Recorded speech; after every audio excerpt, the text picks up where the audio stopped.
Moms, balik lagi di Yara Vlog.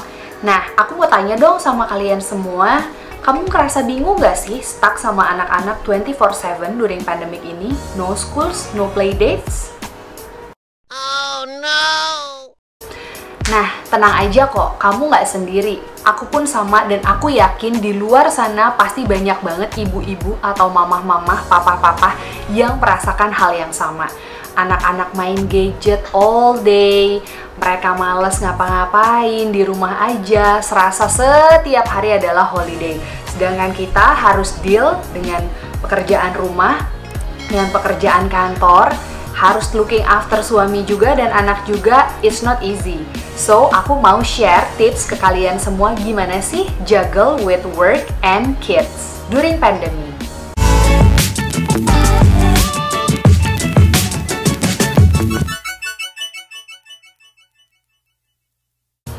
Nah, ini tips dari aku yang bener-bener aku alami sendiri. Hal pertama adalah aku selalu mengajak anak-anakku untuk membuat timetable. Sebisa mungkin mereka harus tahu waktu dan tahu aturan, kapan mereka harus Zoom dengan sekolah, kapan mereka bisa main, kapan mereka bisa main gadget, kapan mereka harus makan, harus istirahat, tidur siang, kapan mereka harus tidy up, dan kapan mereka bisa nonton. Nah, dengan membuat schedule atau timetable bersama anak yang kalian buat bersama-sama, semoga anak-anak akan lebih terstimulate. Oke, aku tahu nih, aku harus bangun jam 7. Lalu aku harus mandi dan aku harus sarapan karena jam 8 aku harus ada Zoom dengan sekolah sampai jam 9. Setelah itu aku mungkin bisa relax, aku mungkin bisa having my snacks atau cemilan. Setelah itu mereka bisa lanjut Zoom lagi atau mereka bisa kita kasih kesempatan bermain gadget sebentar. Nah, gunakan gadget sebagai reward. Oke. Nah, di sini aku memberikan contoh.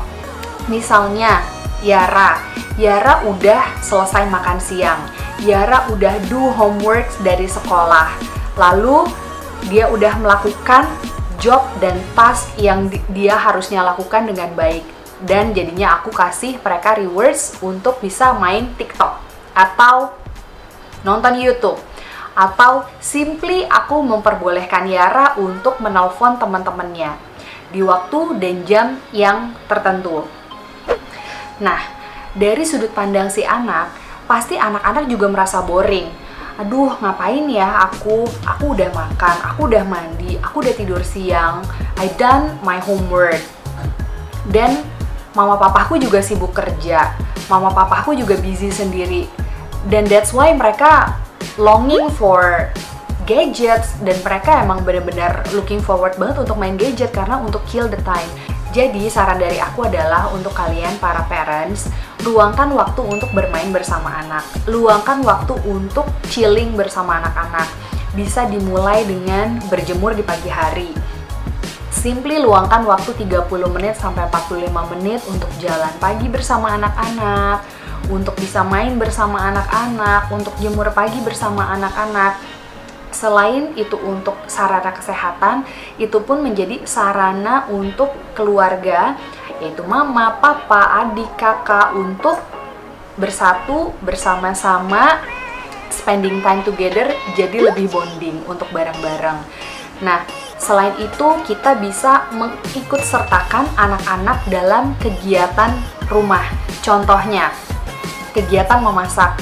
Aku sering banget ajak Yara ikut dalam kegiatan masak-memasak. A simple help, a little help dari Yara yang dia bisa lihat dan dia bisa pelajari selama mamahnya memasak, itu akan mengisi waktunya dia. Dan itu pun juga tinggi banget nilai-nilai pelajaran untuk Yara belajar. Oh, begini ya cara bikin puding, oh begini ya cara bikin spaghetti. Dan dia pun merasa sangat happy, merasa sangat senang. Itu bisa dijadikan salah satu alternatif untuk kita bisa isi waktu dan kegiatan bersama anak-anak di rumah. Nah, another things yang bisa kita lakukan bersama anak-anak adalah decluttering atau beres-beres. Kita bisa beres-beres lemarinya dia, kita bisa beres-beres mainannya dia, Kita bisa pilih-pilihin mana mainan yang masih dibutuhkan, mana mainan yang sudah tidak dibutuhkan lagi. Jadi kita setelah decluttering itu, kita bisa charity. Kita ajarkan ke Yara nilai-nilai kemanusiaan. Kita ajarkan ke anak-anak kita kalau kita harus berbagi, kalau kita bisa menolong sesama yang kurang beruntung atau kurang mampu. Salah satunya adalah dengan berbagi pakaian, dengan berbagi mainan. Jadi anak-anak sejak dini bisa kita mulai ikut sertakan di kegiatan kemanusiaan. Nah, terakhir banget yang aku mau kasih tips untuk kalian semua. Banyak nggak sih mama-mama yang memang harus juggle with the task, homeworks, semua yang dikasih sama sekolah via online. Harus submit, harus bikin art and craft, harus tulis, mathematics, this and that, dealing with patients. Don't worry, aku udah bilang kamu nggak sendiri karena aku pun merasa hal yang sama. Saran dari aku adalah untuk mama-mama sekalian, kita nggak perlu menjadi overachiever moms. Ingat, kita nggak perlu jadi overachiever. Meaning adalah kita nggak perlu untuk ekstra di segala hal.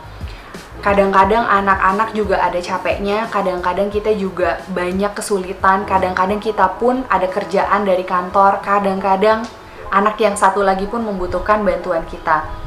So, saran dari aku, kita harus selalu bisa melihat mood masing-masing.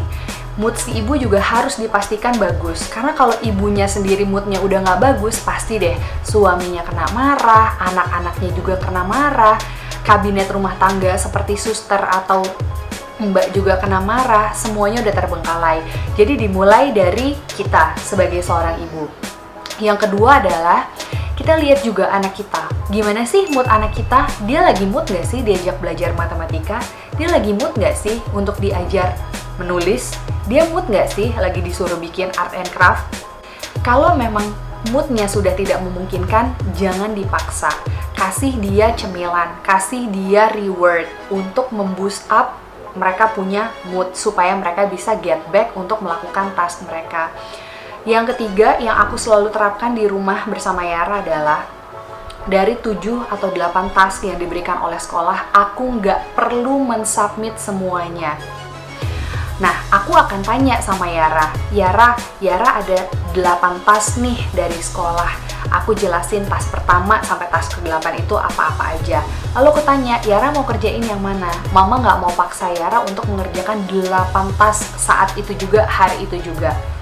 Lalu Yara akan berpikir, oke, ini apa mama? Biasanya di situ akan terjadi interaksi antara ibu dan anak. Oke, aku akan jelasin task yang ini itu apa-apa aja. Lalu aku berikan kebebasan Yara untuk memilih. Biarkan dia memilih task atau activities yang mana yang dia mau lakukan.